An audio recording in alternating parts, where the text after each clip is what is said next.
గిరిజన ప్రాంతాల్లో రానున్న రోజుల్లో డోలీ మోతులు కనిపించకూడదని గిరిజన మహిళల సౌకర్యం కోసం మళ్లీ గర్భిణీ వసతి గృహాలు ఏర్పాటు చేయాలని ముఖ్యమంత్రి చంద్రబాబు అధికారులను ఆదేశించారు. ట్రైకార్, జీసీసీ, ఐటీడీఏలను యాక్టివేట్ చేయాలన్నారు. 2014 నుంచి 19 మధ్య అమల్లో ఉన్న పథకాలను వైసీపీ ప్రభుత్వం నిర్వీర్యం చేసిందని సీఎం చంద్రబాబు అభిప్రాయపడ్డారు. రాష్ట్రంలోని గిరిజన ప్రాంతాల్లో రానున్న రోజుల్లో డోలీ మోతలు కనిపించకూడదు అని ముఖ్యమంత్రి నారా చంద్రబాబు నాయుడు అధికారులను ఆదేశించారు. గత ప్రభుత్వ వ్యవస్థల విధ్వంసంతో గిరిజన ప్రజల జీవన ప్రమాణాలు దారుణంగా పడిపోయాయని ముఖ్యమంత్రి అన్నారు. అవసరమైన మౌలిక వసతులు కల్పించడం ద్వారా ఫీడర్ అంబులెన్సులను తిరిగి ప్రవేశపెట్టడం ద్వారా రానున్న రోజుల్లో గిరిజన ప్రాంతాల్లో డోలీ మోతలు లేకుండా చూడాలని అన్నారు. అలాగే నెలలు నిండిన గర్భిణీల కోసం గతంలో తెలుగుదేశం ప్రభుత్వం అందుబాటులోకి తెచ్చిన గర్భిణీ వసతి గృహాలు మళ్లీ ప్రారంభించాలన్నారు. తద్వారా గిరిజన మహిళలకు మేలు జరుగుతుందని చంద్రబాబు చెప్పారు. గిరిజన సంక్షేమ శాఖపై సమీక్షలో ముఖ్యమంత్రి నారా చంద్రబాబు నాయుడు ఈ మేరకు అధికారులకు ఆదేశాలు ఇచ్చారు. రాష్ట్ర సచివాలయంలో గిరిజన సంక్షేమ శాఖపై జరిపిన సమీక్షలో గిరిజనులకు విద్య, వైద్యం, సంక్షేమ పథకాలు అందించడంలో ప్రస్తుతం ఉన్న పరిస్థితులపై సీఎం సమీక్షించారు. 2014 నుంచి 2019 మధ్య అమల్లో ఉన్న పథకాలను వైసీపీ ప్రభుత్వం నిర్వీర్యం చేసిందని సీఎం చంద్రబాబు అభిప్రాయపడ్డారు. గిరిజన విద్యార్థుల కోసం తెచ్చిన ఎన్టీఆర్ విద్యోన్నతి, అంబేద్కర్ ఓవర్సీస్ విద్యార్థిని బెస్ట్ అవైలబుల్ స్కూల్స్ పథకాలను నిర్వీర్యం చేశారని పేర్కొన్నారు. అలాగే గిరిజనులకు వైద్యం కోసం తెచ్చిన ఫీడర్ అంబులెన్స్లను కూడా లేకుండా చేశారని అన్నారు. అరకు కాఫీ అమ్మకాలు, మార్కెటింగ్ పై సీఎం వివరాలు అడిగి తెలుసుకున్నారు. నాడు అరకు కాఫీని ప్రమోట్ చేసేందుకు అత్యధిక ప్రాధాన్యం ఇచ్చామని, కానీ తర్వాత వచ్చిన ప్రభుత్వం అరకు కాఫీతో పాటు గిరిజన ఉత్పత్తుల అమ్మకాలపై దృష్టి పెట్టలేదని అన్నారు. ఈ విషయంలో సమగ్రమైన మార్పులు రావాలని, గిరిజన ఉత్పత్తులకు జాతీయ, అంతర్జాతీయ స్థాయిలో డిమాండ్ ఉందని, దాన్ని ఉపయోగించుకుంటే గిరిజనుల జీవితాల్లో మార్పులు తేవచ్చని సీఎం అన్నారు. గిరిజన ప్రాంతాల్లో ఎంతో సారవంతమైన భూములు ఉన్నాయని, ఆ ప్రాంతాల్లో ప్రకృతి సేద్యాన్ని ప్రోత్సహించాలని అధికారులకు సూచించారు. తేనె, హార్టికల్చర్, కాఫీని ప్రోత్సహిస్తే మంచి ఫలితాలు వస్తాయని అన్నారు. గంజాయి అనేది గిరిజన ప్రాంతాల్లో ఎక్కడా కనిపించకుండా చూడాలని సీఎం అధికారులను ఆదేశించారు. ట్రైకార్, జీసీసీ, ఐటీడీఏలు పూర్తిగా యాక్టివేట్ కావాలని సీఎం అన్నారు. ఈ సంస్థ కార్యకలాపాల వేగం పెంచాలని సూచించారు. వచ్చే నెలలో జరిగే అంతర్జాతీయ గిరిజన దినోత్సవం ఘనంగా నిర్వహించాలని ముఖ్యమంత్రి అధికారులను ఆదేశించారు. డిప్యూటీ సీఎం పవన్ కళ్యాణ్తో America consul general Jennifer Larson భేటీ అయ్యారు. లార్సన్ బృందాన్ని ఆయన సత్కరించారు. ఏపీలో పెట్టుబడులు, అభివృద్ధి ప్రాజెక్టులపై ఇరువురి మధ్య చర్చ జరిగింది. ఉన్నత విద్యకు అమెరికా వెళ్లే యువతకు సహకారం ఇవ్వాలని పవన్ కళ్యాణ్ కోరారు. మారుతున్న సాంకేతికతను అందిపుచ్చుకునే నైపుణ్యం కలిగిన యువత రాష్ట్రంలో ఉన్నారని, వారి ప్రతిభకు తగిన అవకాశాలు అందించడంలోనూ మార్గనిర్దేశనం అందించాలని కోరారు. రాష్ట్ర ఉప ముఖ్యమంత్రి పవన్ కళ్యాణ్తో US consul general Jennifer Larson మర్యాదపూర్వకంగా భేటీ అయ్యారు. ఉప ముఖ్యమంత్రిగా బాధ్యతలు స్వీకరించినందున అభినందనలు తెలియజేసి జ్ఞాపికను అందజేశారు. ఈ సందర్భంగా జెన్నిఫర్ లార్సన్ని, ఆమె బృందాన్ని పవన్ కళ్యాణ్ సత్కరించారు. ఈ సందర్భంగా ఆంధ్రప్రదేశ్ రాష్ట్రంలో పెట్టుబడులకు, అభివృద్ధి ప్రాజెక్టులు చేపట్టేందుకు ఉన్న అవకాశాలు చర్చకు వచ్చాయి. రాష్ట్రంలో రాజకీయ స్థిరత్వంతో కూడిన ప్రభుత్వ పాలన ఉందని, పెట్టుబడులకు ప్రోత్సహించే సానుకూల దృక్పథం తమ ప్రభుత్వంలో ఉందని ఉప ముఖ్యమంత్రి తెలియజేశారు. మారుతున్న సాంకేతికతను అందిపుచ్చుకునే నైపుణ్యం కలిగిన యువత రాష్ట్రంలో ఉన్నారని, వారి ప్రతిభకు తగిన అవకాశాలు అందించడంలోనూ ఉన్నత విద్యకు అమెరికా వెళ్లేవారికి తగిన సహకారం, మార్గనిర్దేశనం అందించాలని కోరారు. పర్యావరణ హితమైన కార్యక్రమాలకు ప్రోత్సాహం ఉంటుందని తెలిపారు. వైసీపీ ప్రభుత్వ నిర్లక్ష్యం కారణంగా త్రాగునీటి కష్టాలు వచ్చాయని మంత్రి కొల్లు రవీంద్ర తెలిపారు. 5 ఏళ్లలో కాల్వల్లో పారేడు మట్టి కూడా తీయలేకపోయారని మండిపడ్డారు.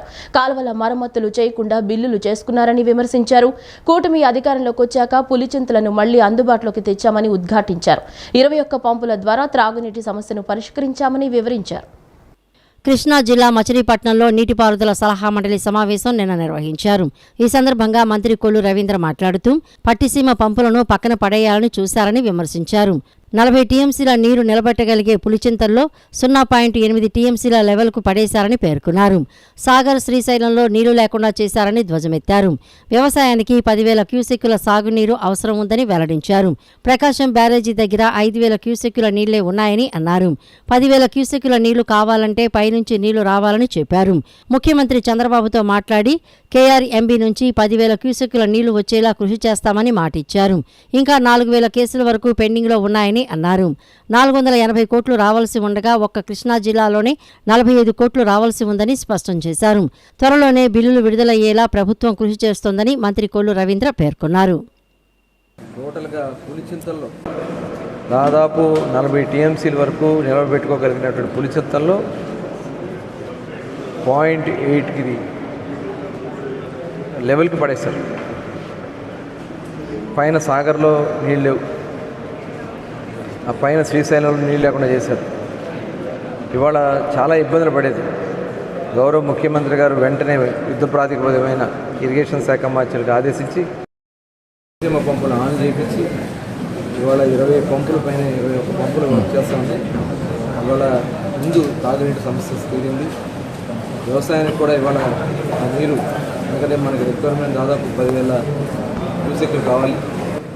ఈ 10,000 క్యూసెక్కులు రావాలంటే పంపుల నుంచి వచ్చేది ఇక్కడికి లాస్ట్ పాయింట్కి వచ్చేటప్పటికి ప్రకాశం బ్యారేజ్ దగ్గర 4,000-5,000 మధ్యలో వస్తూ ఉన్నాయి. ఇంకా మనకు కావాల్సింది 10,000 క్యూసెక్కుల రిక్వైర్మెంట్ ఉంది. దీన్ని రీచ్ కావాలంటే మరి పైనుంచి వాటర్ వస్తే తప్ప వేరే మార్గం లేదు. దానికోసం గౌరవ ముఖ్యమంత్రి గారితో మాట్లాడి కేఆర్ఎంబీ నుంచి మరి ఆ వాటర్ తీసుకునే దానికోసం ఇవన్నీ కూడా ఈరోజు ఈ సమావేశంలో చర్చించడం జరిగింది. రైతులకు ప్రజలకు మేలు చేసే భూముల రీసర్వే ల్యాండ్ టైటిలింగ్ చట్టంపై చంద్రబాబు చేసింది దుష్ప్రచారమేనన్న విషయం తేలిపోయిందని వైఎస్ఆర్సీపీ నేత మాజీ మంత్రి అంబటి రాంబాబు చెప్పారు. భూముల రీసర్వే రద్దు చేస్తామన్న బాబు ఇప్పుడు వెనక్కి తగ్గడమే ఇందుకు నిదర్శనమని తెలిపారు. చంద్రబాబు అబద్ధంతోనే రాజ్యమేలుతున్నాడనేది నగ్న సత్యమని, అది గిన్నీస్ రికార్డులోకి ఎక్కించే అంశమని చెప్పారు. తాడేపల్లిలోని వైఎస్ఆర్సీపీ కేంద్ర కార్యాలయంలో మాజీ మంత్రి అంబటి రాంబాబు నిన్న మీడియాతో మాట్లాడారు. ల్యాండ్ టైటిలింగ్ యాక్ట్ భూ సర్వేపై బాబుకు కనీసం అవగాహన లేదన్న విషయం అర్థమవుతోందని అన్నారు. రైతులకు ఎంతో మేలు చేసే ల్యాండ్ టైటిలింగ్ యాక్ట్ ఇంకా ప్రయోగ దశలోనే ఉన్నప్పటికీ దాన్ని రద్దు చేశారని చెప్పారు. ల్యాండ్ టైటిలింగ్ చట్టంపైన చంద్రబాబు వెనక్కి తగ్గే అవకాశం ఉందని అన్నారు. భూ సర్వే ల్యాండ్ టైటిలింగ్ చట్టం విషయంలో వైఎస్ జగన్ చేసింది కరెక్టేనన్న విషయం ఇప్పుడు అందరికీ అర్థమవుతోందని చెప్పారు. సూపర్ 6 అమలు చేయాలంటే భయమేస్తోందని సీఎం చంద్రబాబు అసెంబ్లీలో చెప్పడం ఆయన మోసకారితనాన్ని నిరూపిస్తోందన్నారు. కేంద్రం రాష్ట్ర రాజధానికి 15,000 కోట్ల రుణం ఇస్తామని చెబితే దానిపైన గొప్పలు చెప్పుకుంటున్నారని ఎద్దేవా చేశారు. ఇవన్నీ చూసిన ప్రజలు బాబుకు ఎందుకు ఓటు వేశామని పశ్చాత్తాపడుతున్నారని తెలిపారు. వైఎస్ఆర్సీపీలో నెంబర్ 2 అంటూ ఎవరూ ఉండరని, తమ ఏకైక నాయకుడు జగనే అని స్పష్టం చేశారు. ఆయన ఎవరికి ఏ పని అప్పచెప్తే వారు ఆ పని చేస్తారని అన్నారు.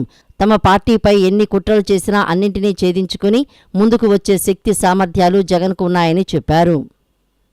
ఈ భూముల రీసర్వే సరే, ల్యాండ్ టైటిలింగ్ యాక్ట్ దాని పక్కన పెడదాం. ఆ ల్యాండ్ టైటిలింగ్ యాక్ట్ చాలా గందరగోళమైంది, దుర్మార్గమైంది, దాన్ని రద్దు చేస్తామన్నారు, రద్దు చేశారు. భూముల రీసర్వే, ఈ రీసర్వేలు కూడా భయంకరమైనవి, అన్యాయమైనవి.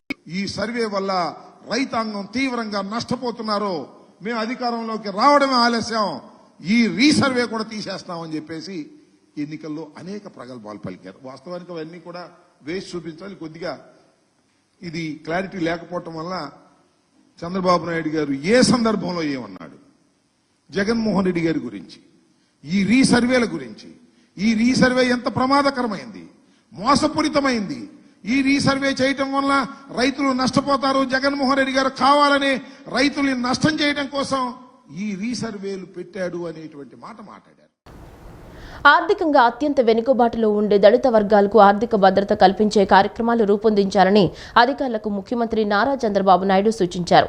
రోజువారీ కష్టంపై బతికే అత్యంత పేదరికంతో ఉండే ఈ వర్గానికి మళ్లీ ఊతంగా నిలవాల్సిన అవసరం ఉందని, వారిని పేదరికం నుంచి బయటపడేసేందుకు అవసరమైన కార్యక్రమాలు రూపొందించాలని సీఎం అన్నారు. విద్య, ఉపాధి అవకాశాల ద్వారా వారి జీవితాల్లో మార్పులు తేవచ్చని తెలిపారు. సోషల్ వెల్ఫేర్ శాఖపై ముఖ్యమంత్రి చంద్రబాబు సచివాలయంలో నిన్న సమీక్ష చేశారు. ఈ సందర్భంగా శాఖ పనితీరు, వివిధ పథకాల అమలుపై అడిగి తెలుసుకున్నారు. 2014 నుంచి 2019 మధ్య తెలుగుదేశం ప్రభుత్వ హయాంలో అంబేద్కర్ ఓవర్సీస్ విద్యానిధి, సివిల్ సర్వీసెస్ శిక్షణ కోసం ఎన్టీఆర్ విద్యోన్నతి పథకం, బెస్ట్ అవైలబుల్ స్కూల్స్, చంద్రన్న పెళ్లి కానుక వంటి పథకాల ద్వారా వేల కుటుంబాలకు లబ్ధి చేకూరిందని, అయితే తర్వాత వచ్చిన వైసీపీ ప్రభుత్వం ఈ పథకాలను నీరుగార్చిందని సీఎం అన్నారు. బడుగు బలహీన వర్గాలను ఆర్థికంగా నిలబెట్టేందుకు ఉపయోగపడే, వారిని పేదరికం నుంచి బయటపడేసే పథకాలను రద్దు చేయటం వల్ల ఆ వర్గానికి తీరని నష్టం జరిగిందని అన్నారు. తెలుగుదేశం ప్రభుత్వ హయాంలో సోషల్ వెల్ఫేర్ శాఖకు కేటాయించిన నిధుల్లో 83% ఖర్చు చేస్తే వైసీపీ ప్రభుత్వంలో కేవలం 67% మాత్రమే నిధులు ఖర్చు చేశారని అధికారులు వివరించారు. రోజువారీ కష్టంపై బతికే అత్యంత పేదరికంతో ఉండే ఈ వర్గానికి మళ్లీ ఊతంగా నిలవాల్సిన అవసరం ఉందని, వారిని పేదరికం నుంచి బయటపడేసేందుకు అవసరమైన కార్యక్రమాలు రూపొందించాలని సీఎం అన్నారు. సీఎం చంద్రబాబుతో నోబెల్ పురస్కార గ్రహీత university of Chicago professor Michael Kremer భేటయ్యారు. విద్య, వైద్యం, వ్యవసాయం, నీటి సరఫరా రంగాలపై ఈ సందర్భంగా వారు చర్చించినట్లు ఎక్స్లో సీఎంఓ వెల్లడించారు. గ్రామీణ ప్రాంతాల్లో శుద్ధి చేసిన నీటిని పంపిణీ చేయడానికి క్రీమర్ అనుభవాన్ని వినియోగించుకుంటామన్నారు. పైలట్ ప్రాజెక్టుగా 500 గ్రామాల్లో క్లోరినేషన్ చేసిన నీరు సరఫరా చేయడానికి ఎవిడెన్స్ యాక్షన్ అనే అంతర్జాతీయ సంస్థ భాగస్వామ్యంతో పనిచేయడానికి సిద్ధంగా ఉన్నామని తెలిపారు. తిరుపతి జిల్లాలో తన కుమార్తెపై అత్యాచార సంఘటనను సీబీఐకి అప్పగిస్తూ వైకాపా ప్రభుత్వం జీవో ఇచ్చింది. కానీ ఆ కేసు సీబీఐ వరకు వెళ్లలేదు అని బాలిక తల్లి ఉప ముఖ్యమంత్రి పవన్ కళ్యాణ్ దృష్టికి తీసుకెళ్లారు. తన బిడ్డకు జరిగిన అన్యాయం మరే బిడ్డకు జరగకుండా చూడాలని పవన్ కోరారు.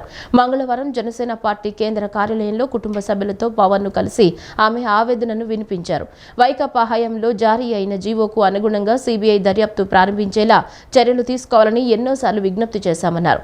కానీ వారి నుంచి స్పందన లేదన్నారు. తమకు న్యాయం చేయాలని కోరారు. దీనిపై పోలీసు ఉన్నతాధికారులతో మాట్లాడి న్యాయం చేస్తారని పవన్ హామీ ఇచ్చారు. వైఎస్ఆర్సీపీ పాలనలో రాష్ట్రంలో పెద్ద ఎత్తున భూదోపిడీ జరిగిందని రవాణా శాఖ మంత్రి రాంప్రసాద్ రెడ్డి ధ్వజమెత్తారు. 1.5 ఎకరాల భూమిని వైఎస్ఆర్సీపీ నేతలు కబ్జా చేశారని ఆక్షేపించారు. పెద్దిరెడ్డి రామచంద్రారెడ్డి కుటుంబం 14 మండలాల్లో భూ అక్రమాలకు పాల్పడిందని ఆరోపించారు. పెద్దిరెడ్డి కుటుంబం 14 మండలాల్లో ఏకంగా 15 నుంచి 20 వేల ఎకరాలు దోచినట్లు తెలుస్తోందని రవాణా శాఖ మంత్రి రాంప్రసాద్ రెడ్డి తెలిపారు. భూ అక్రమాలపై ముఖ్యమంత్రి చంద్రబాబు సీరియస్గా స్పందించి విచారణకు ఆదేశించారని మంత్రి పేర్కొన్నారు. పెద్దిరెడ్డి అక్రమాలు బయటపడతాయనే ఉద్దేశంతోనే మదనపల్లె సబ్ కలెక్టర్ కార్యాలయంలో దస్త్రాలను దహనం చేశారని అన్నారు. కుట్రలో కొందరు అధికారులు కూడా భాగస్వాములుగా ఉన్నారని తెలిపారు. పెద్దిరెడ్డి రామచంద్రారెడ్డి కోసం కొందరు అధికారులు పనిచేశారని ఆరోపించారు. భద్రత కోసం పెద్దిరెడ్డి కుటుంబం చిల్లర రాజకీయాలు చేస్తోందని మంత్రి మండిపడ్డారు. కావాలనే దాడులు సృష్టించుకుని పోలీసుల వైఫల్యం పేరుతో డ్రామా ఆడుతున్నారని ఆగ్రహం వ్యక్తం చేశారు. ఏళ్లుగా పొంగనూరులో చేసిన భూ దోపిడీ గురించి స్థానికులు నిలదీస్తుంటే దాన్ని దాడిగా చూపించి హైకోర్టులో భద్రత కోరడం సరికాదన్నారు. భూ అక్రమాలపై ఇప్పటికే శ్వేతపత్రం విడుదల చేశారని 40,000 కోట్ల విలువైన 1.3 లక్షల ఎకరాల భూ అక్రమాలు జరిగాయని మంత్రి స్పష్టం చేశారు. భూదోపిడీ జరిగిన ప్రాంతాల్లో రెవెన్యూ శాఖల దాడులు జరుగుతున్నాయని, పులిచెర్ల మండలంలోనే 900 ఎకరాలు బయటపడిందని తెలిపారు. పెద్దిరెడ్డి భార్య పేరిట మదనపల్లె బైపాస్ వద్ద 5 ఎకరాలు ఉన్నట్లు తేలిందని పేర్కొన్నారు. మదనపల్లి, తమ్మలపల్లి, అలాగే పీలేరు నియోజకవర్గంలోని కొన్ని మండలాలకు సంబంధించిన ఫైళ్ళన్నీ ఆ సబ్ కలెక్టర్ కార్యాలయంలో ఉన్నాయి. గత 5 సంవత్సరాల నుంచి అక్కడ సుమారుగా 14,000 ఎకరాలకు సంబంధించి 22A అనే అనబడే ఏవైతే దస్తావేజులు ఉంటాయో అవన్నీ దగ్ధం చేయడం జరిగింది. ఎందుకంటే చరిత్రలో ఎక్కడా చేయని విధంగా అక్కడ గవర్నమెంట్ భూములను ప్రైవేటు వారికి కట్టబట్టి ఎన్ఓసీలు ఇవ్వడం జరిగింది. ఎప్పుడైతే తెలుగుదేశం పార్టీ అధికారంలోకి రావడం జరిగిందో ఆ రోజు నుంచి ఈ పెద్దిరెడ్డి కుటుంబ సభ్యులకు గుండెల్లో రైలు పెరుగుతడం స్టార్ట్ అయింది. దానికి భయపడే ఈ సంఘటన అక్కడ చోటు చేసుకుంది. ముఖ్యంగా ఈ 10 రోజుల నుంచి మనకు ఒకటే వింటున్నాం, మదనపల్లి సబ్ కలెక్టర్ కార్యాలయం తప్పక మీడియాలో ఏరే వార్త రావడంలే. అంటే దీనికి నిదర్శనం ఒకటే, గత 5 సంవత్సరాల్లో వాళ్ళు చేసిన తప్పులను కప్పిపుచ్చుకునేదానికే ఈ కార్యక్రమం చేసినారు. ఆగస్టు 1వ తేదీన ఉదయం 6 గంటలకే ఎన్టీఆర్ భరోసా పింఛన్ల పంపిణీ కార్యక్రమాన్ని చేపట్టడంతో పాటు 1వ తేదీన 96% పైగా పింఛన్ల పంపిణీ ప్రక్రియను పూర్తి చేయాలని ప్రభుత్వ ప్రధాన కార్యదర్శి నీరబ్ కుమార్ ప్రసాద్ జిల్లా కలెక్టర్లకు స్పష్టం చేశారు. పింఛన్ల పంపిణీ కార్యక్రమంలో జిల్లా కలెక్టర్లు స్వయంగా పాల్గొనాలని ఆదేశించారు. పింఛన్ల పంపిణీలో అక్రమాలకు పాల్పడే వారిపై కఠినంగా వ్యవహరించాలని సీఎస్ స్పష్టం చేశారు. పింఛన్ల పంపిణీపై రాష్ట్ర సచివాలయం నుండి ప్రభుత్వ ప్రధాన కార్యదర్శి నీరబ్ కుమార్ ప్రసాద్ జిల్లా కలెక్టర్లతో నిన్న వీడియో సమావేశం నిర్వహించారు. ఈ సందర్భంగా ఆయన మాట్లాడుతూ ఆగస్టు నెలకు సంబంధించి 64,82,052 వివిధ రకాల పింఛన్ల పంపిణీకి 2,737.41 కోట్లను విడుదల చేయడం జరిగిందని, ఈ మొత్తాన్ని బుధవారం మధ్యాహ్నంలోగా డ్రా చేసేందుకు ఎల్డీఎంలతో మాట్లాడి తగు చర్యలు తీసుకోవాలని కలెక్టర్లకు స్పష్టం చేశారు. గ్రామ, వార్డు సచివాలయ సిబ్బంది 1వ తేదీన ఇంటింటికి వెళ్లి 96% పింఛన్లు పంపిణీ పూర్తి చేయాలని, 2వ తేదీన 100% పింఛన్ల పంపిణీ పూర్తి చేయాలని ఆదేశించారు. పింఛన్ల పంపిణీకి సంబంధించి జూలై నెలలో పశ్చిమ గోదావరి, కడప, అనంతపురం జిల్లాల్లో జరిగిన సంఘటనలు పునరావృతం కాకుండా కట్టుదిట్టమైన చర్యలు తీసుకోవాలని సీఎస్ నీరబ్ కుమార్ ప్రసాద్ జిల్లా కలెక్టర్లను ఆదేశించారు. ఆ సంఘటనలకు సంబంధించి బాధ్యులపై ఇప్పటికే క్రిమినల్ కేసులు నమోదు చేయడంతో పాటు వారిని విధుల నుండి సస్పెండ్ చేసినందున తదుపరి క్రమశిక్షణా చర్యలు కూడా తీసుకోవాలని స్పష్టం చేశారు. పింఛన్ల పంపిణీలో అక్రమాలకు పాల్పడే వారిపై కఠినంగా వ్యవహరించాలని సీఎస్ స్పష్టం చేశారు. గంజాయి అక్రమ రవాణా వినియోగానికి సంబంధించి 17 మంది నిందితులను అరెస్టు చేసి వారి వద్ద నుంచి 46 కిలోల గంజాయిని స్వాధీనం చేసుకున్నట్లు విజయవాడ నగర పోలీస్ కమిషనర్ ఎస్వి రాజశేఖర్ బాబు తెలిపారు. మాదక ద్రవ్య రహిత రాష్ట్రంగా మార్చాలనే ఉద్దేశంతో రాష్ట్ర డీజీపీ ద్వారకా తిరుమలరావు ఆదేశాల మేరకు పటిష్టమైన 100 రోజుల కార్యాచరణ ప్రణాళికతో ముందుకు వెళుతున్నామని చెప్పారు. పోలీస్ కమిషనరేట్ పరిధిలో city task force, law and order పోలీసులు గంజాయి రవాణా, విక్రయం, కొనుగోలు, సరఫరాలకు సంబంధించిన సమాచారాన్ని సేకరించి గతంలో పలు అక్రమ మాదక ద్రవ్యాల కేసుల్లో అరెస్టు కాకుండా ఉన్న వారిపై నిఘా ఏర్పాటు చేశామన్నారు. విజయవాడ పోలీస్ కమిషనరేట్ కార్యాలయంలో కమిషనర్ ఎస్వి రాజశేఖర్ బాబు విలేకరుల సమావేశం నిర్వహించారు. అక్రమంగా గంజాయి విక్రయిస్తున్న 17 మంది నిందితులను 46 కేజీల గంజాయిని మీడియా ముందు పెట్టారు. అనంతరం ఆయన కేసు వివరాలను వెల్లడించారు. యాంటీ నార్కోటిక్ సెల్ ప్రారంభించినప్పటి నుంచి ఇప్పటి వరకు ఈ ప్రత్యేక బృందాలు గంజాయి విక్రయించే, తరలించే వారిపై 28 కేసులు నమోదు చేసి 77 మందిని అదుపులోకి తీసుకుని వారి వద్ద నుంచి సుమారు 185 కేజీల గంజాయిని స్వాధీనం చేసుకుని అరెస్ట్ చేశారని చెప్పారు. ఈ క్రమంలో anti narcotic cell, law and order బృందాలకు వచ్చిన సమాచారం మేరకు వివిధ ప్రదేశాల్లో అనుమానంగా తిరుగుతున్న 17 మందిని అదుపులోకి తీసుకుని విచారించి వారి వద్ద నుంచి సుమారు 46 కేజీల గంజాయిని స్వాధీనం చేసుకున్నారని అన్నారు. అరెస్టైన వారిలో విజయవాడకు చెందిన వారు 7, మంగళగిరికి చెందిన వారు 1, విశాఖపట్నం నుంచి 2, కృష్ణా జిల్లా పెనమలూరుకు చెందిన వారు 5, మండవల్లికి చెందిన 2 ఉన్నారని అన్నారు. వీరిలో 2 జువైన్లు తప్ప మిగిలిన నిందితులందరూ 20 నుంచి 35 వేల లోపు వారే. గంజాయి సరఫరా చేయడంలో కీలక వ్యక్తులు అయిన విశాఖపట్నం కొయ్యూరు మండలం డౌనూరు గ్రామానికి చెందిన పోలేజీ సాయి, గుమ్మడివారిపాలెనికి చెందిన కాకాని దేవరాజు సులభంగా డబ్బు సంపాదించాలని గిరిజనుల వద్ద నుంచి కొని వాటిని అధిక డబ్బులకు విజయవాడ తదితర ప్రాంతాల్లో విక్రయించి సొమ్ము చేసుకుంటున్నారు. ఈ కేసులో నిందితులైన మరికొందరు పరారీలో ఉన్నారు. గంజాయి సాగు, మత్తు పదార్థాల రవాణా, విక్రయించడం, సేవించడం, వాటికి సంబంధించిన సమాచారాన్ని మెయిల్ ఐడి ద్వారా నార్కోటిక్ సెల్ పోలీసు వారికి తెలియజేయాలని కోరారు. సమాచారం అందించిన వారి వివరాలను గోప్యంగా ఉంచుతారని తెలిపారు.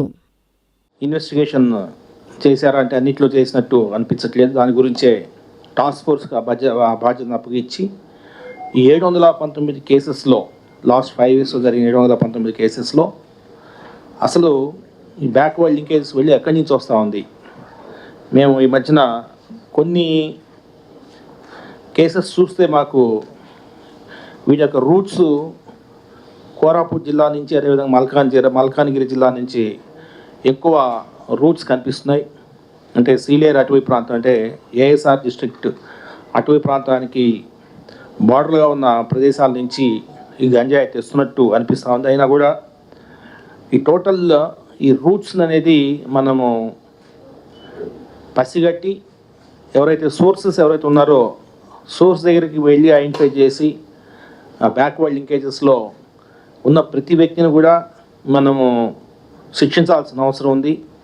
సో దాని గురించే 719 కేసెస్లో మొత్తం టోటల్ అన్ని కేసెస్లో అసలు ఇది ఎక్కడి నుంచి వస్తూ ఉంది, గంజాయి ఎక్కడి నుంచి వస్తూ ఉంది అనేది తెలుసుకోమని చెప్పడం జరిగింది. అది ఈ మధ్యన జరిగిన కేసెస్ కాకపోయినా అంతకుముందు జరిగిన కేసెస్ అయినా కూడా వాటిలో మొత్తం తీసి ఇన్వెస్టిగేషన్ మరొకసారి చేయాలని చెప్పడం జరిగింది. నగరంలో ప్రధానంగా ప్రవహించే బందర్, ఏలూరు, రైవస్ కాల్వలను టూరిజం స్పాట్లుగా రూపొందించాలని వీఎంసీ కమిషనర్ హెచ్ఎం ధ్యానచంద్ర అధికారులను ఆదేశించారు. విజయవాడ నగరాన్ని పర్యాటకులను ఆకర్షించే విధంగా కెనాల్ బ్యూటిఫికేషన్ చేయాలని, దానికి అనుగుణంగా బోటింగ్కు ప్రణాళికలను రూపొందించాలన్నారు. వీఎంసీ కమిషనర్ హెచ్ఎం ధ్యానచంద్ర మంగళవారం నగరంలోని కాల్వలను పరిశీలించారు. ఈ సందర్భంగా మాట్లాడుతూ విజయవాడ నగరాన్ని పర్యాటకులను ఆకర్షించే విధంగా కెనాల్ బ్యూటిఫికేషన్ చేయాలని, దానికి అనుగుణంగా బోటింగుకు ప్రణాళికలను రూపొందించాలని తెలిపారు. కాలువలకు ఇరువైపులా పర్యాటకులను ఆకర్షించేలా పచ్చదనం పెంపొందించాలని, కాలువగట్ల ఎంబడి ఆహ్లాదకరమైన వాతావరణాన్ని కల్పించాలని అన్నారు. డ్రోన్ల ద్వారా ఎప్పటికప్పుడు కెనాల్లో వ్యర్థాలను వేయకుండా పర్యవేక్షించాలని, కాలువల్లో వ్యర్థాలు వేసేవారికి జరిమానా విధించాలని అన్నారు. కాలువల్లో ప్రవహించే నీరు చుట్టుపక్కల ప్రాంతాల గ్రామ ప్రజలకు తాగునీరైనందున నీరు కలుషితం కాకుండా ప్లాస్టిక్ వ్యర్థాలను విజయవాడ నగర పరిధిలోనే నీటిపైనే ప్లాటింగ్ పైపులను ఏర్పాటు చేసి వ్యర్థాలను అవి దాటిపోనివ్వకుండా నెట్లను అమర్చి కన్వేయర్ బెల్ట్ సహాయంతో వాటిని బయటకు తెచ్చే విధంగా చర్యలు తీసుకోవాలని ఆదేశించారు. ఈ వార్తలు ఇంతటితో సమాప్తం. నమస్కారం.